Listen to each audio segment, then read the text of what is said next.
കാസർഗോഡ് മടിക്കൈ പുളിക്കാൽ പാലം പൊതുമരാമത്ത് വകുപ്പ് മന്ത്രി മുഹമ്മദ് റിയാസ് നാടിന് സമർപ്പിച്ചു. കിഫ്ബി പദ്ധതിയിൽ ഉൾപ്പെടുത്തിയതായിരുന്നു മലയോര പാതയിൽ പുളിക്കാൽ പാലത്തിന്റെ നിർമ്മാണം.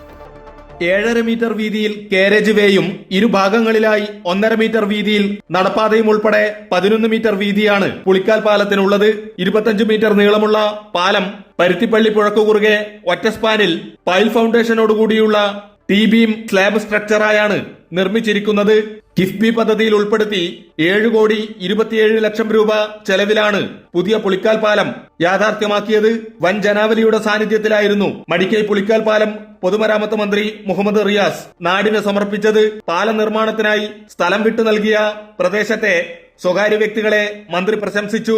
പരുത്തിപ്പള്ളി പുഴക്ക് കുറുകെ പുനർനിർമ്മിച്ച ഈ നാടിന് ഏറെ ഉപകാരപ്രദമാകുന്ന പുളിക്കാൽ പാലം വളരെ സന്തോഷത്തോടുകൂടി ഉദ്ഘാടനം ചെയ്തതായി അറിയിക്കുന്നു.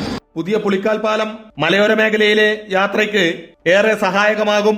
പാലത്തിന്റെ ഇരുവശങ്ങളിലായി അപ്രോച്ച് റോഡിൽ എരിക്കുളം ഭാഗത്തേക്ക് 25 മീറ്റർ നീളത്തിലും നീലേശ്വരം നഗരസഭാ പ്രദേശത്തേക്ക് 60 മീറ്റർ നീളത്തിലും ഉന്നത നിലവാരമുള്ള ഇന്റർലോക്ക് കട്ടകൾ നിരത്തി പൂർത്തിയാക്കിയിട്ടുണ്ട്.